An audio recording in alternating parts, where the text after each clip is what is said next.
Asa gikan day? Ha? Huwag pantat. Nungag pantat nakakuha mo.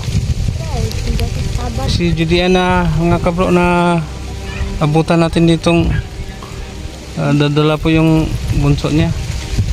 Nangunguha na sila ng hito, no? Pantat. Asa may kisay nakakuha? Asawa mo? Nabutan po namin sila na nanguhuli ng pantat. Ang dami yung nahuli. Kuya Roland. Ang dami, no? Saka may baking Bisaya. oh, masarap yan. Palaka na Bisaya. oh, madulas, no? Pantat. Saka ang dumi nito, Toy. No?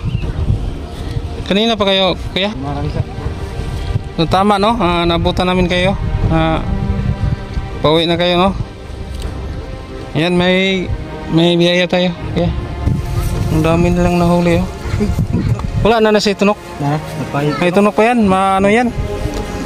Dala kayo na ba? Dala kayong tunok. Dala, kuya. Yan po, pauwi na po kami mga kabro. So magpapatulong po kami kay Kuya Roland po. Yan. Ako lang dala ng kwan, groceries. Sige, una ka, day. Ako lang, dong, kay murag. Yan, ang dumi po nila. Kasi galing po sila kanina sa sapa.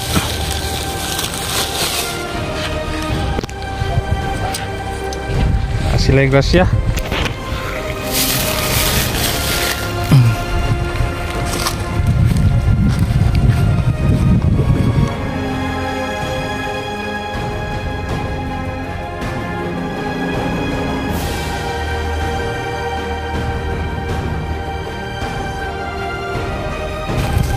Ayan, nangunguha po sila ng pantat mga kabro, yung hito po sa sapa, pang ulam daw nila. Yan, yung anak pong lalaki ang nagbitbit, si John Lyle. Si Kuya Roland po yung nagdala ng bigas kasi may kalayuan yung bahay nila doon sa iniwan natin sa motor.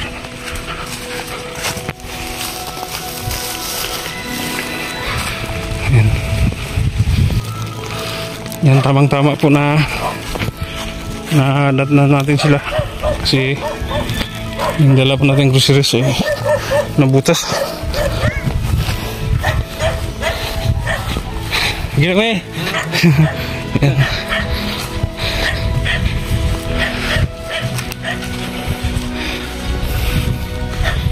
Yan. Yun na dong.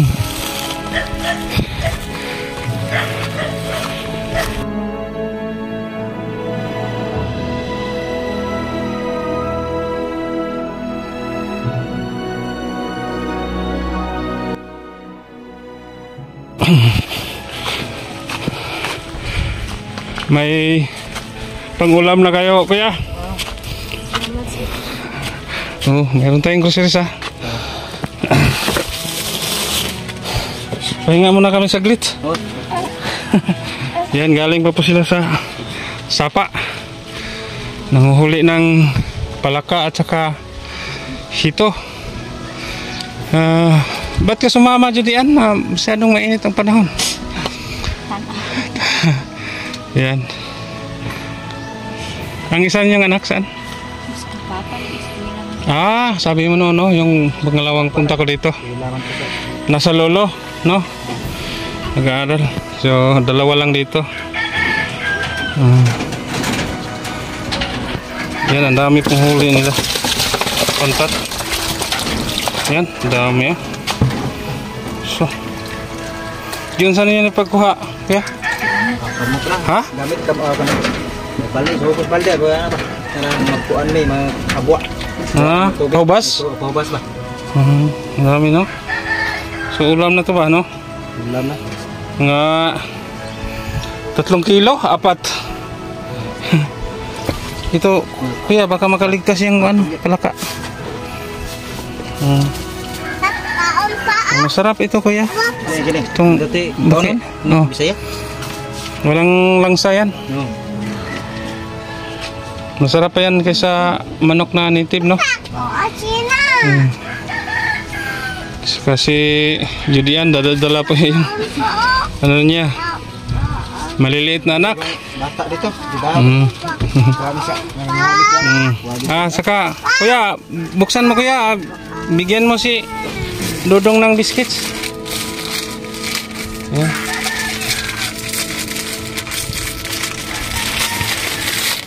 Wala kayong trabaho ngayon kaya? Wala pang may trabaho sa. Walang ano? Holiday no? Hindi pa kami. Oh, holiday ngayon. Sabi ni Mrs. walang materialis? Wala kayong materialis. Walang materialis. Materialis. Ganun ba? Yan, mag-business ka dong. Saka bigyan mo si Mrs. ng biscuit kayo. Pangkuan. Pang snack muna, no? Kasi galing pa kayo sa... Wala pa kayong tanghalian? Oh, alauna na. Alas 12:45 na. Wala pa kayong tanghalian. Yan po. So, Judian, Kuya Roland, meron po tayong biyaya ngayon. Meron tayong 25 kilos na bigas. Kakahalaga po ng 1,100 at saka itong groceries natin kakahalaga po ng 900.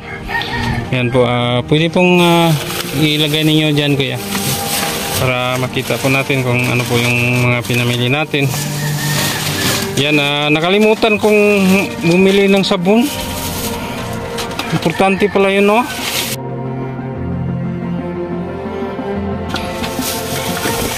Yan, nakalimutan ko talaga. Pasensya na po kayo mga kabro. Nakalimutan kong bumili ng sabon po. So yan lang po ang binili natin. Pinakasya lang po natin yung budget.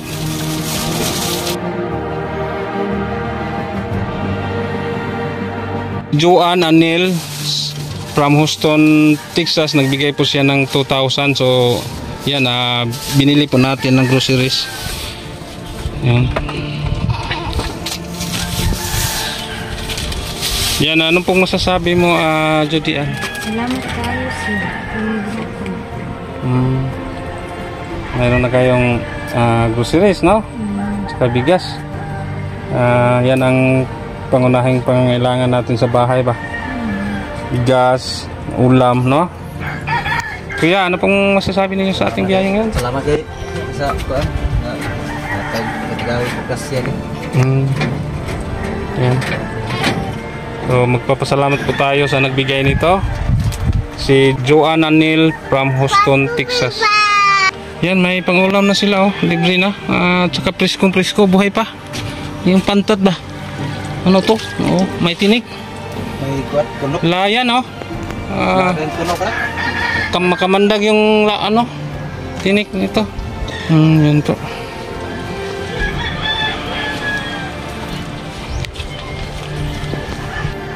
Po yung nahuli nila mga kablo. Sobrang dami po. At saka itong palaka po na puti ay masarap yan. Ito po. Mahal po ito pag bilhin niyo sa may nagbibinta ng palaka na ganyan. Mahal po yan. At saka mainam yan sa bagong panganak. Magkagatas po yung nanay. Katulad ni Judian na bagong panganak. Kumain muna kayo. May dalat po tayong dilata po. Saka na ninyo lutuin pag katapos ng tanghalian po ninyo. Kasi magalauna na.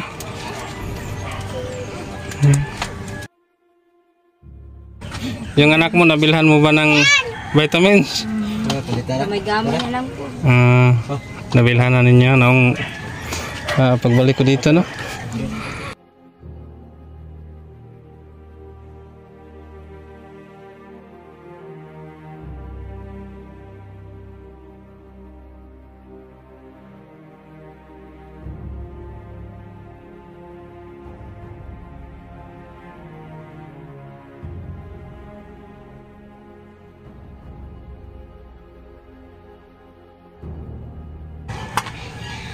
Kumain muna kayo, baka mapasma kayo ba?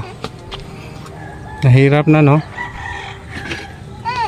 Buti na lang hindi umulan, Roland. Kanina Kaliksik. hindi sana kami tumuloy dito kasi may, tingnan po ninyo mga kabro, yung langit nangingitim. Kaliksik din na. Kala ko umulan ba? Umaambon kanina, no? Buti na lang hindi tumuloy yung ulan. Kasi po napakahirap po yung daan. Sobrang putik po dito sa lugar nila pag umulan po. Kasi nandito po tayo sa medyo matas-taas na bundok. Tingnan po ninyo. Wala kayong maupuan kaya? Wala malingkuranan?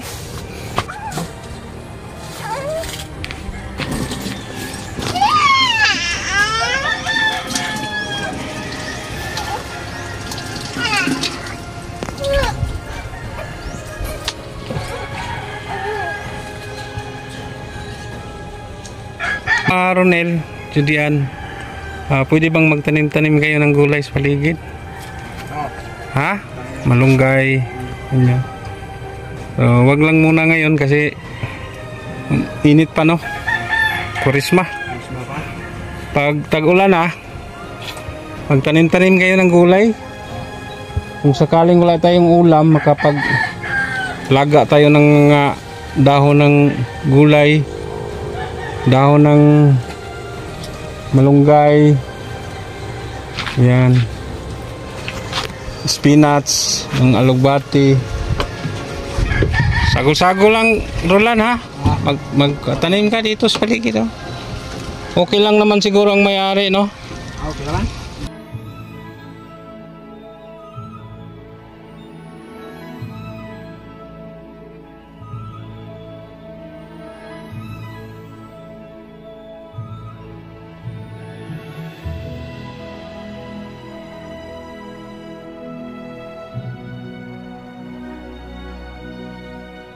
Ano bang nangyari sa paa niya? Lagyan mo. Ha? Yung tiil. Parang may sis. Ano bang tawag yan? Tinik, tapos Isang di katarong lakaw. ah, Bulan yan. Pinahanan lagi. ano bang tawag? Asa may tawag ano niya dito yan? Kibol? Yan may ano si Dudong dito masakit daw. Natinik siya noon tapos hindi nakuha. Hindi nakuha ang tinik. Tapos na kaganyan. Kibol sa Bisaya po.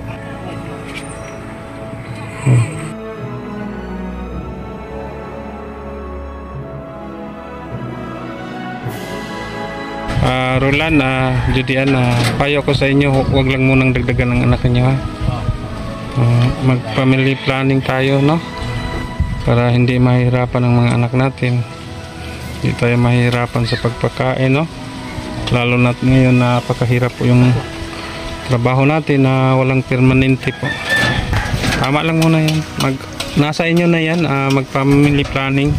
Mayroon naman sigurong libre na ano, no? Sa sentro, no? Malapit lang ba sentro dito? So, pwede kayong pumunta doon at saka mangonsulta, no? Magkonsulta para sa family planning. Saka Kuya Roland, Judian, nakalimutan ko pong bumili ng sabon. Bigyan ko kayo ng pangbili ng sabon, Kuya Roland, ha? Judian? Kasi nakalimutan ko talagang bumili ng sabon talaga.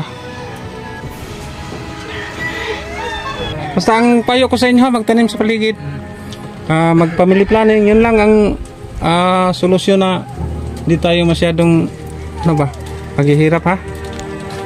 Sige, babay na sa inyo. Sige yan. Yan, nag-ingat kayo, ha. Sige. Yan, maraming salamat po. Nahatid na po natin yung biyaya po para sa kanila. Kasi bukas Good Friday na bukas. So ngayon Holy Thursday. Binilisan po natin para bukas mayroon silang masaing, no? Ayan po mga kabro, pauwi na po kami. Yan po ang daan, medyo mahirap.